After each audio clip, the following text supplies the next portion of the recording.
Hi guys, sorry to interrupt your viewing, but please subscribe to the channel and like this video.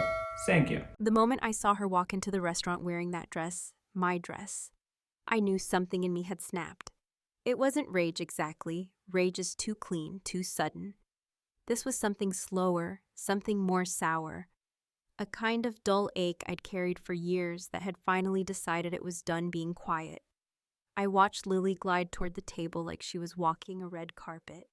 Hair curled to perfection, makeup camera ready, arms outstretched like some minor celebrity arriving at her own gala. And there it was, the navy blue silk wrap dress I had saved for a date night that never happened. The one I had hidden at the back of my closet, tag still on, still smelling like the department store. I hadn't even worn it once. I didn't say anything at first, just watched as she air-kissed Mom and Dad, slid into the seat beside them, and let out a breathy little laugh, like life was just one big sitcom and we were the laugh track. My mother looked her up and down and said, "Oh, Lily, that color is just gorgeous on you." My father, already 2 fingers into his scotch, nodded in agreement. "Classy," he said, like he was judging a horse at an auction. Nobody noticed me. Or if they did, they didn't care. I cleared my throat. "That's a nice dress." Lily barely turned her head. "Oh, this?" she said, flicking the fabric near her hip.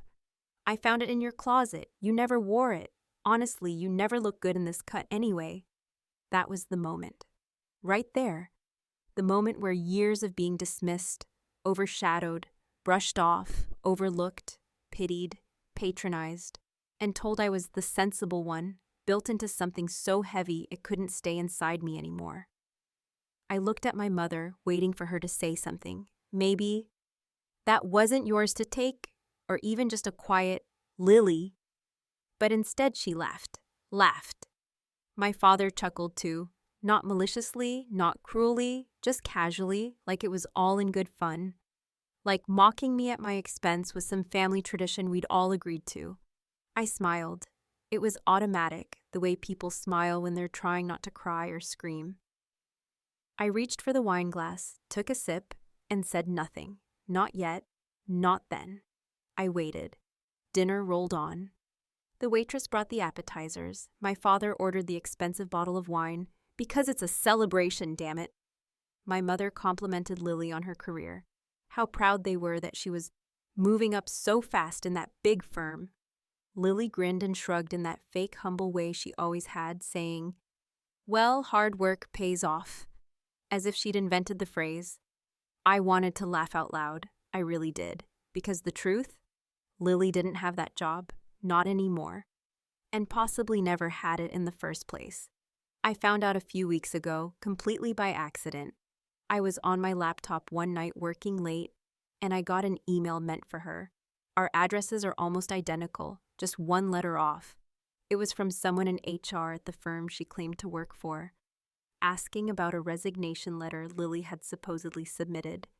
Confused, I forwarded it to her, and she called me 2 minutes later, frantic, begging me to delete it and not mention it to anyone. "It's just a weird HR thing," she said. "They messed up." But her voice cracked halfway through that lie, and I knew. I just knew. That was the start of the unraveling. I started looking closer. Her LinkedIn didn't list any projects from the past year. Her stories about clients started repeating themselves. I noticed she only ever mentioned work in vague phrases. Things are so busy.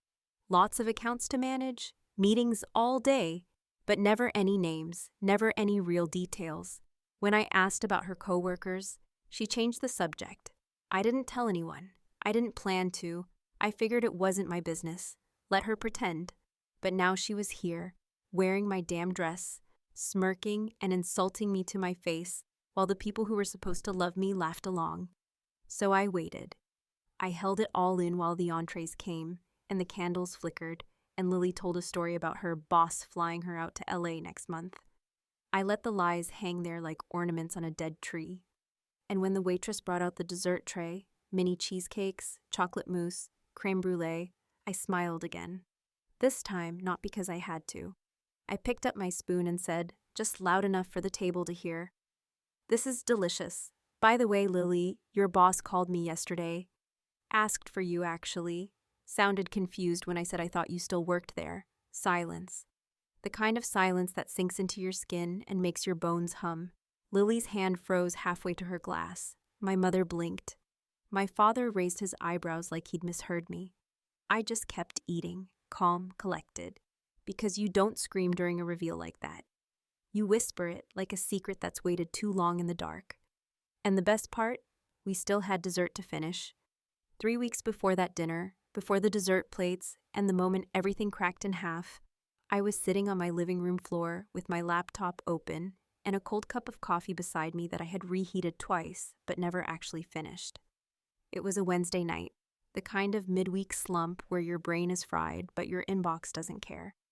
I was sorting through a flood of emails from a deadline-crazed client when one message caught my eye, not because it was important, but because it wasn't meant for me. The subject line read, "Resignation Clarification, Lily Sanders," and I froze. For a second, I just stared at the screen, convinced I had misread it. Maybe it was a phishing email. Maybe I was tired and seeing things. But no, it was addressed to E. Sanders. And Lily's work email had always been L. Sanders. A simple mistake. One letter, a wrong click. I should have just deleted it. That's what most people would have done. Mark it as spam, move on, mind their own business. But I didn't. I opened it. It was short, formal. The kind of corporate message designed to say a lot and reveal nothing. It asked for confirmation about a resignation Lily had apparently submitted weeks earlier, with a strange note about delays in paperwork and confusion on their end regarding her departure. The part that really stuck out, though, was the signature. David Marsh, head of HR, Hallbridge PR. That name, Hallbridge PR, was the company Lily had been boasting about for nearly a year. The same job she had told our parents about over Thanksgiving dinner, detailing how she was leading client rebranding campaigns and mentoring interns. The same job she mentioned when she posted that photo of herself at a rented co-working space, claiming it was her new office. At the time, I had scrolled past that post, vaguely annoyed but not suspicious. Lily always had a flair for making her life seem bigger than it was, but that email made something click. Or maybe it made something unclick. I forwarded the message to her without thinking much of it, just added a quick, "Hey, I think this was meant for you," in the body. Less than 2 minutes later, my phone rang. Her voice on the other end wasn't angry or grateful, it was panicked. Not the kind of panic you hear when someone's startled, but the deep, heavy kind, like her chest was caving in. She tried to play it off at first, said it was a clerical mix-up. "HR departments are always a mess, Verasa," she said, followed by a forced laugh that died in her throat. I could hear her pacing. She kept asking if I had opened it, if I had read anything, if I had forwarded it to anyone else. When I said no, she calmed, too quickly, almost like someone had flipped a switch inside her. She thanked me, said she'd take care of it, and hung up. I didn't believe her, not for a second. The next morning, I started digging. Nothing obsessive at first, just curiosity, that's all. I Googled her name and the company, expecting to find a dozen mentions of her involvement. Instead, I found none. Her LinkedIn hadn't been updated in months. Her profile was vague, no endorsements, no posts. I checked the company's team page, no Lily Sanders listed. I clicked through their press releases, social media posts, employee shoutouts, nothing. I remembered a conversation from a few months back. Our mom had asked her how work was going, and Lily had gone on about a new client, some skincare brand out of Seattle. I looked up the brand, their PR firm, a completely different agency. It felt like tugging a loose thread and watching the whole thing unravel. One by one, the pieces didn't fit. I told myself I was being paranoid, maybe even a little petty. After all, sisters pry, sisters compete. But something about Lily's voice on that call, tight, clipped, afraid, stuck with me. I wanted to give her the benefit of the doubt. I really did. I didn't want to be the kind of person who exposes family secrets just to win a petty game. So I didn't say anything. I kept it to myself. Until that dinner. Until she walked in wearing my dress. stood there with a smirk and all the fake confidence in the world, and told me I never looked good in it anyway. Like my body, my face, my whole existence was just a footnote in the highlight reel of her life. Like I was the warm-up act, and she was the headliner. That's when I realized something I had never let myself fully feel before. I wasn't just angry about the dress, or even the lie. I was angry that it had always been like this. We grew up in the same house, but it never felt like the same world. Lily was the loud one, the charming one, the favorite. She brought home B-minuses and got praise for trying. I brought home straight A's and was told to stop bragging. She made messes and got second chances. I cleaned up after her and got silence. She got noticed. I got invisible. So that night, when I dropped the line about her boss calling me, I wasn't just trying to humiliate her. I was forcing the truth into a room where lies had always been allowed to grow. I watched her freeze, her lips parting just slightly like she was about to deny it, but couldn't find the script fast enough. Her hand trembled on the stem of her wine glass. Mom looked at her. Dad cleared his throat. No one laughed. The moment passed quickly. Lily regained her composure, forced a laugh, said something about HR being confused again, and tried to steer the conversation toward the weather, toward her upcoming birthday trip, toward anything else. But the damage was done. I had seen it. That crack in her voice, that flicker of fear, and the next morning, I got the call. "Hi, is this Emma Sanders? This is David Marsh from Hallbridge PR. I was hoping to speak with your sister, but I seem to be having trouble reaching her. I understand there may have been some confusion." His voice was polite, professional, but something in it told me he already knew. He wasn't calling to clarify. He was calling to confirm, to make sure he wasn't crazy, to piece together the truth. I didn't say much, just that I didn't have the full story, and that maybe he should keep trying her personal number. I hung up, heart pounding, palms sweating, already regretting everything and yet not regretting a damn thing. Because Lily had told one lie too many, and I had just told one little truth. She showed up at my apartment door at 9 a.m, still wearing the mascara from the night before, and a fury in her eyes that made her look almost unfamiliar. Her hair, which usually fell in soft, styled waves, was pulled into a tight, messy bun that looked like it had been twisted in anger. She didn't knock. She pounded, like she was trying to break the door off its hinges. I opened it because I knew she wouldn't leave otherwise, and besides, part of me wanted to see what she looked like when the mask came off. "Are you out of your mind?" she spat before I could even say hello. Her voice cracked around the edges, hoarse from either crying or yelling or both. "Do you know what you've done? Do you have any idea what kind of mess you just made for me?" I stepped back to let her in, mostly so my neighbors wouldn't get a front row seat to the explosion, though a few curious heads had already started peeking through peepholes. She stormed past me like she owned the place, then spun around in the middle of my living room, arms crossed, pacing in circles like a wild animal trapped in a cage of her own panic. I shut the door slowly, keeping my back to her for just a moment longer than necessary, because I needed a second to steel myself. I'd never seen Lily like this, unglued, unfiltered, no script, no audience. "I didn't tell your boss anything," I said calmly, but I might as well have screamed into a hurricane. "He called me Lily. I didn't even answer his questions. I just told him to reach out to you directly." Her eyes widened like I'd slapped her. "Don't play innocent. You know exactly what you were doing when you dropped that little bomb at dinner in front of Mom and Dad. You wanted me to suffer. You wanted to humiliate me." I didn't respond right away because maybe she wasn't wrong. Maybe a part of me did want her to feel what I'd felt for years, overlooked, dismissed, treated like a supporting character in her starring role. Maybe I was tired of biting my tongue every time she spun another elaborate story, and our parents nodded along like she was giving a TED Talk. But I hadn't expected the fallout to come this fast, this hard. She sat down abruptly on the edge of my coffee table, burying her face in her hands.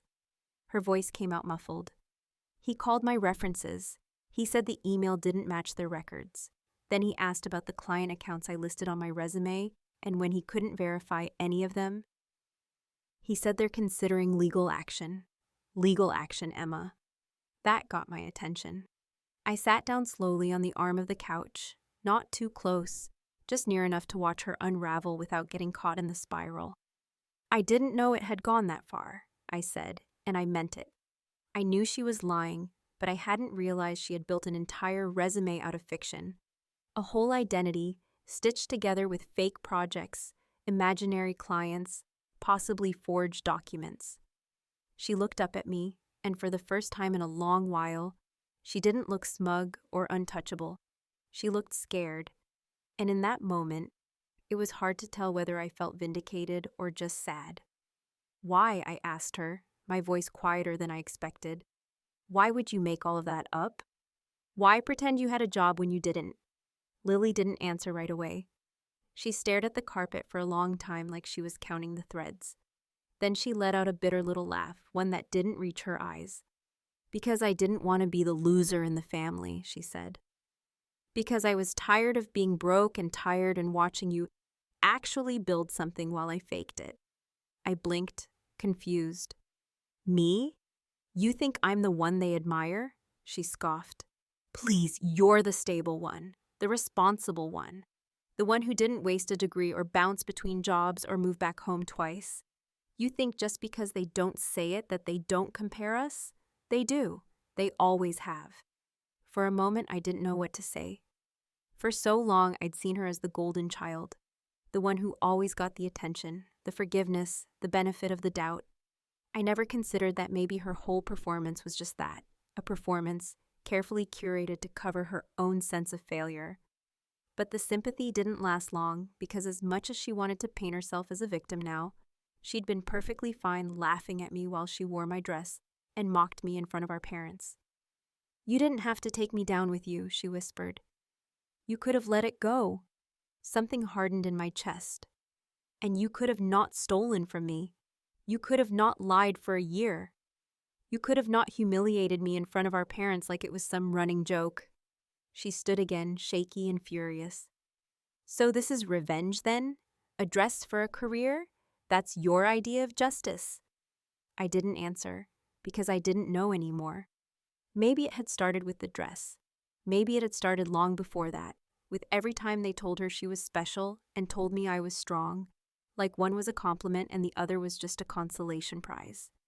Maybe I was tired of being the sister who always walked away instead of swinging back. Before she left, she turned at the door and looked at me like she was seeing a stranger. I hope it was worth it, she said, voice low. Because you didn't just burn my life down, Emma. You torched whatever was left of this family. And then she was gone. I sat in the silence for what felt like an hour, the words echoing in my mind over and over again, trying to decide whether she was right, whether I'd gone too far, or whether she was finally just dealing with the weight of her own lies. I wasn't sure anymore. That night, our family group chat exploded. Messages flew in one after another, rapid fire.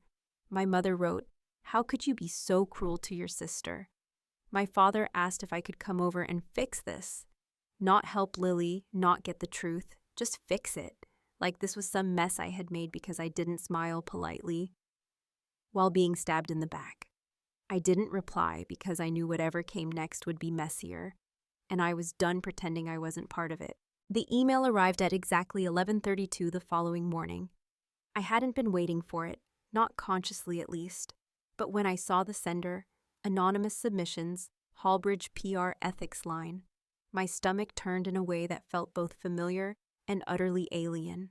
For a few long seconds, I just stared at the subject line, that cold, bureaucratic language that somehow always manages to strip human messiness down into sterile documentation. Then I opened it, read it, and sat back in my chair, letting the weight of what I had done settle into the room like dust that had been stirred and would never fully settle again. A few days earlier, I had made a decision I couldn't unmake. It wasn't dramatic at the time. There was no lightning strike, no whispering voice of vengeance, no cinematic music playing in the background. I was sitting on my couch with a bowl of soup and my laptop, clicking through my folders almost absently when I found the screenshot. It was from over a year ago, something Lily had sent me when she was starting her new job, a recommendation letter, supposedly from one of her former bosses at a company she never actually worked for. She had wanted me to proofread it before she submitted it, which at the time felt like a harmless sisterly favor, but in retrospect now seemed like one more thread in the web she had been weaving long before the rest of us caught on. I stared at it for a long while, reading each sentence, analyzing the phrasing, wondering who she had stolen the signature from, if the email domain had been real or just close enough to pass. And then I remembered what Matt had said in his text message, that she had forged documents, plural, not just inflated her resume, but invented her credentials. And suddenly the weight of it all, the lies, the fake job, the way she had weaponized charm to avoid consequence for years, began to shift inside me until it didn't feel like something I was carrying. It felt like something I was drowning in. So I did what I hadn't planned to do, what even a week earlier I would have sworn I didn't have in me. I attached the screenshot, clicked the anonymous submission box, and sent it to Hallbridge's HR department with a brief explanation. No names, no embellishment, just facts. I closed the laptop and didn't open it again until the email arrived. And now, the aftermath. Lily didn't call right away. She didn't text. There were no voicemail threats, no middle-of-the-night pleading. For the first time in what felt like years, there was silence. Complete and total silence. I didn't know whether she was curled up in bed somewhere sobbing or slamming doors and blaming the universe or calling old friends for sympathy. I imagined all three. What I didn't expect, however, was the knock at my door 3 days later, sharp and deliberate.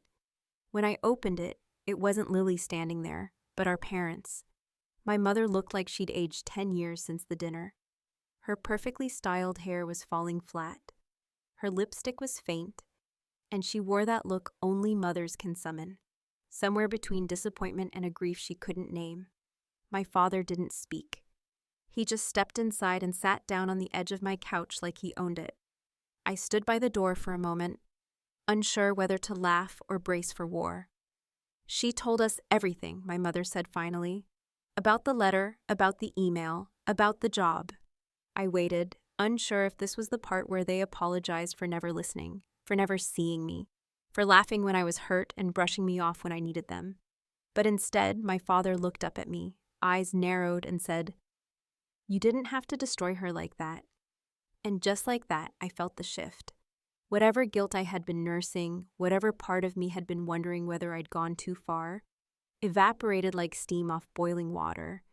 I didn't laugh, but I wanted to, not because it was funny, but because it was so damn predictable.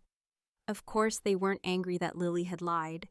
They weren't shocked that she had fabricated an entire career. They were angry that I had pulled the curtain back and forced them to see it.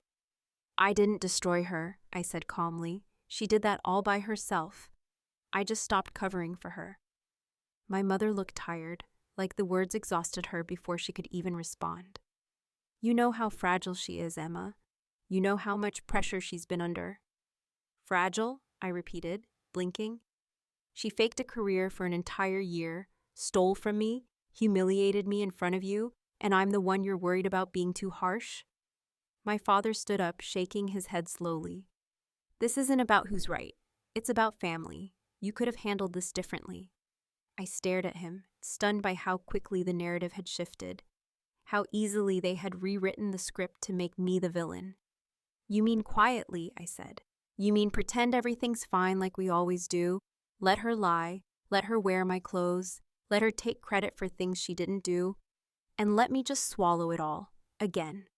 Neither of them responded, but the silence said more than words ever could. They weren't here to listen. They were here to restore the version of peace that kept their golden child intact and their quiet daughter quiet. I stepped aside and opened the door again. "You should go," I said, not yelling, not shaking, just tired in a way I didn't know how to articulate. "And maybe next time you want to talk about destruction, ask yourselves who you built her to be."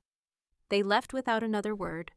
That night, as I cleaned the dishes from a dinner I hadn't really eaten, I found a package by my front door. No return address, I knew what it was before I opened it. In it, folded with surgical precision, was the navy blue dress, the same one Lily had stolen, but it wasn't intact anymore. It had been cut clean down the middle, ripped from neckline to hem, sliced like someone had taken a knife to it in one long, angry stroke. There was no note, no explanation, just fabric and silence and the unmistakable message. If she was going down, she was dragging something of mine with her. I stood there for a long time, holding the ruined dress in my hands, and something inside me shifted again. Not anger, not sadness, not even regret. Just the hollow realization that maybe we were both broken in ways no apology could fix. And I wasn't sure anymore if I wanted to. By the time Thanksgiving rolled around, the air between us was still thick with things unsaid. Resentments carefully folded and stored like old linens nobody wanted to throw away but no longer dared to use. The fallout from Lily's unraveling had left a quiet kind of crater in the center of the family, one that everyone walked around but never acknowledged directly. In the weeks following her exposure, she had moved back in with our parents, occupying the same childhood bedroom she had once painted pink, and plastered with magazine clippings about success, ambition, and lives she clearly intended to mimic, but never quite lived. My parents had stopped sending messages, their once frequent passive-aggressive texts replaced by the slow, icy silence of people who had chosen denial as their preferred language. I hadn't spoken to Lily since the morning she left the torn dress on my doorstep. I didn't even know if she still had a phone number or if she had disconnected entirely, retreating into whatever narrative allowed her to sleep at night. Still, out of some half-dead obligation, or maybe just to see what was left, I showed up for dinner. The house looked the same. Too same. My mother had arranged the table like she did every year, with folded cloth napkins that matched the centerpiece of pine cones and gold-painted leaves she insisted on recycling from past holidays. The smell of turkey and sage stuffing filled the air in that way that always made you feel like you were 5 years old again, waiting for grown-ups to finish fighting quietly behind smiles. It was unsettling how familiar it all felt, like stepping onto a stage for a play you hadn't rehearsed, but somehow knew every line of. I walked in without ringing the bell, as I always used to, and was met by the thick, still hush of a house that had recently hosted shouting. My father nodded to me from the armchair, his face unreadable but not hostile, just deeply, historically, tired. My mother emerged from the kitchen with a glass of wine and a smile that looked so carefully practiced it might have been pinned in place. She said hello, she didn't hug me, and then there was Lily. She was sitting at the far end of the table, wearing a sweater I hadn't seen before, gray, oversized, designed more to conceal than to express. Her hair hung straight, no curls, no effort, and she didn't look up immediately. When she finally did, there was no anger in her expression. No shame either. Just that strange, middle ground neutrality that people learn to wear when they've stopped explaining themselves but haven't quite figured out how to live with the silence that follows. The dinner began in forced civility. My mother asked about my job, and I gave the shortest answer possible, knowing full well it wasn't curiosity that prompted the question, but habit, a script she couldn't stop reading. My father spoke only to pass the gravy, and Lily said nothing. She cut her food into small pieces and barely ate, lifting her fork only when someone was watching, setting it down as soon as they looked away. Halfway through the meal, my mother began a story about a neighbor's daughter who had just landed a new position at a major firm, her voice rising just enough to make the comparison feel like a thrown stone. It wasn't subtle. It never had been. I glanced at Lily then, wondering if she would rise to the bait, snap, defend herself, crack open the surface tension with something loud or cruel. But she just sat there, her fingers brushing the edge of her water glass, not even flinching. And for a moment, I almost pitied her. After dessert, as the table began to empty and my father retired to the living room to feign interest in whatever football game was playing, Lily followed me into the hallway near the coat rack. I had one hand on my scarf, ready to leave, to be done with this entire performance for another year, when she spoke.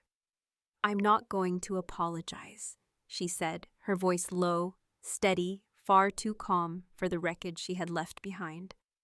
I didn't expect you to, I replied, not turning to face her just yet. She leaned against the wall, arms folded, looking at nothing in particular. I thought for a long time that if I just kept smiling long enough, working the angles, saying the right things, everything would eventually fall into place, that the lies would stop being lies if I just pretended hard enough.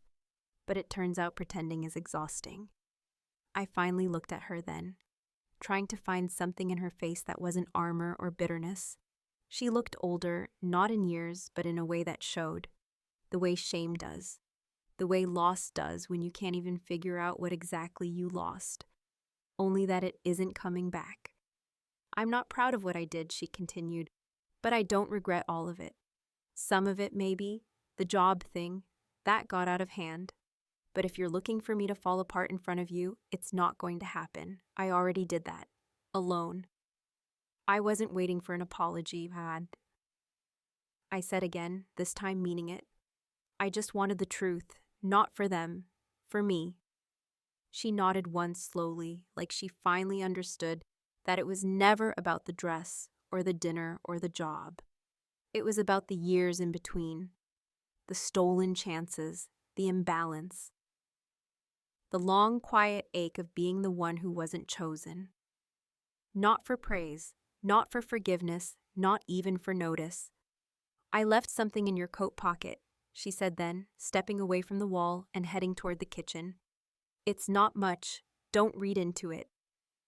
When I reached into my pocket later that night, standing in the elevator of my apartment building, I pulled out a photograph. An old one, us as kids, maybe 8 and 11, both wearing the same oversized dress we used to play with in the attic. I had forgotten all about that dress. It wasn't navy silk. It was purple cotton with lace that had gone stiff with age. We were laughing in the picture, arms around each other, unaware that we were planting seeds for a story we would spend decades rewriting. I stared at it for a long time.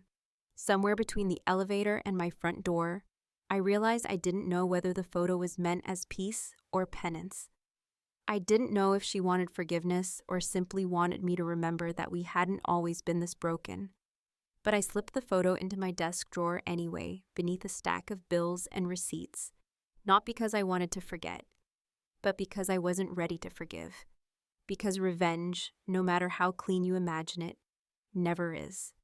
It always leaves something behind, something sharp, something unfinished.